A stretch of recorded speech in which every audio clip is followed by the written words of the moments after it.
Hey YouTube, Scarpad from Scarpad's Domain, and today we are looking at a brand new release, just released from Mill Creek, 1996's The Fan, starring Robert De Niro and Wesley Snipes. And Mill Creek is a budget line that is, rapidly releasing a lot of these Sony and Columbia TriStar and films that other studios do not want to put out anymore. The 90s films, the stuff that is kind of falling by the wayside. So they have adopted this Vestron type of cover, which is kind of neat. It has the VHS appearance here, so it's very retro. There's the back. Look at the VHS cassette. And inside you get a standard Blu Ray shell with the artwork. There's the back. And the disc, so you get nice artwork in the disc.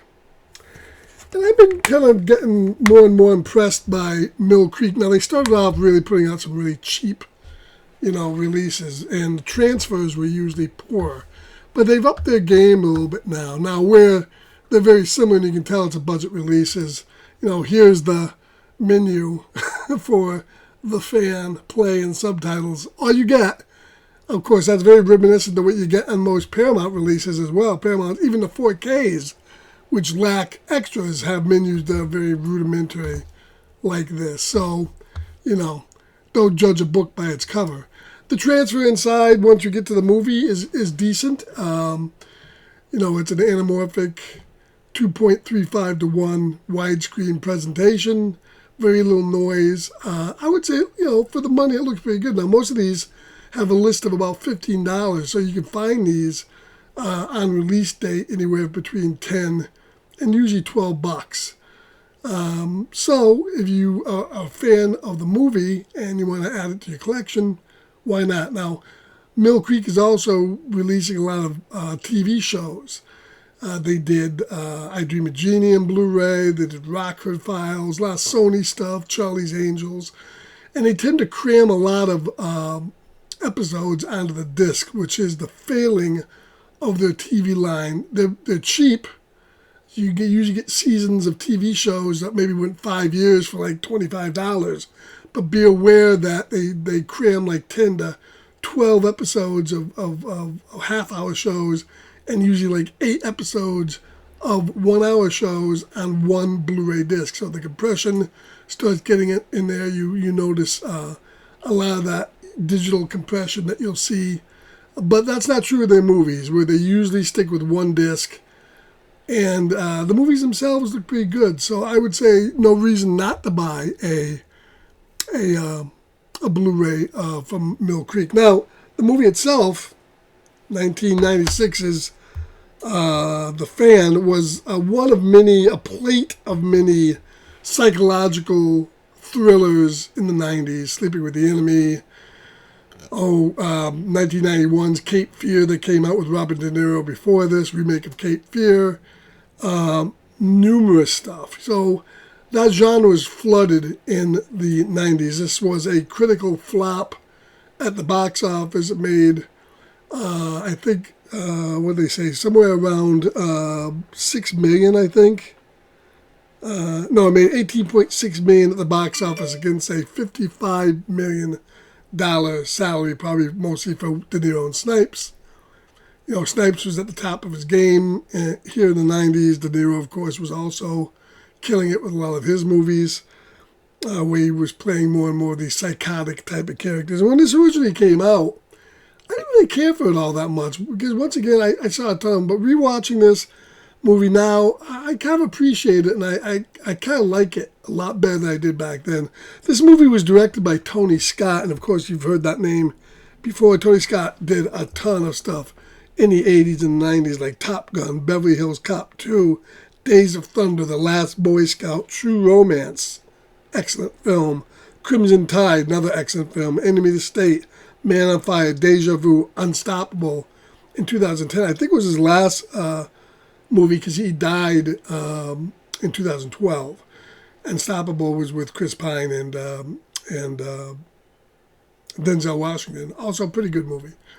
So he made a ton of these type of flicks. The soundtrack for the movies from Hans Zimmer, who did Gladiator and a ton of other stuff. And it's an excellent musical soundtrack. And it was pretty topical in the 90s with more and more of these baseball stars getting, tremendous amounts of money. In this case, Snipes getting $40 million. That, you look at the flaws of some of these characters. And, of course, Robert De Niro plays a ultra baseball fan that yearns for the days of yore where baseball players would put their heart and soul into it and do it for more than a paycheck. And we have, we have this rivalry between Snipes, who's coming to the Giants, and another pitcher played by, and listen to, this is a great cast in this movie. The pitcher was played by, I know his name here. I had it on the tip of my tongue. Let's get back here. Yeah, it was played by Benicio del Toro, and he was excellent in the role. And, of course, we also get De Niro, Snipes, John Leguizamo playing his manager, Benicio del Toro, Alan Barkin, who was also big in the 90s. So a top-flight cast, but yet this movie didn't really click with the people at the box office. But I think it has as it's gone on, and it went on to, of course, streaming, cable TV, become more of a popular movie.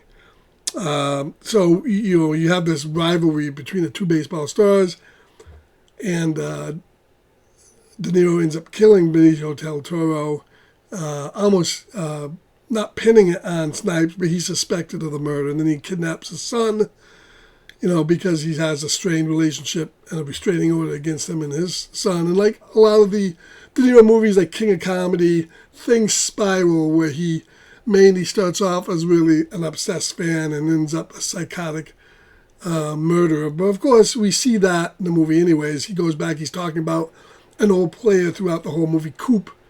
And Coop ends up being just his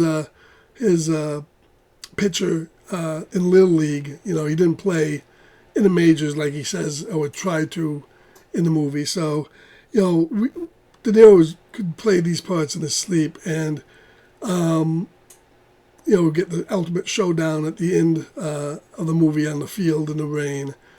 But overall, I enjoyed watching this movie again. It's a top flight thriller.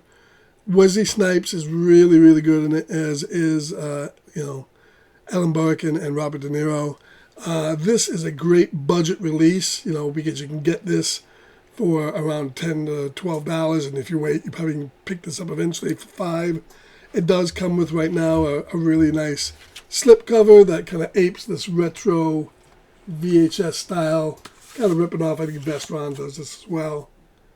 But yeah, I would say that Mill Creek is putting out movies to help you fill in your collection fairly inexpensively. No features on this that we saw in the screen at all, but you get a really nice presentation of the movie. So if you're a fan of De Niro and Snipes, and you want to add this to your collection, I think you'll be happy with this disc that just was released, as I said, this week. So that's a look at Tony Scott's 1996 thriller, The Fan. Hopefully, if you were thinking about picking this up, maybe now you will. It's a good one to watch. So, hey, I want to thank you for watching the video once again. Everybody enjoy their physical media collections. Keep on collecting. Keep those physical movies coming. And we'll catch you all later.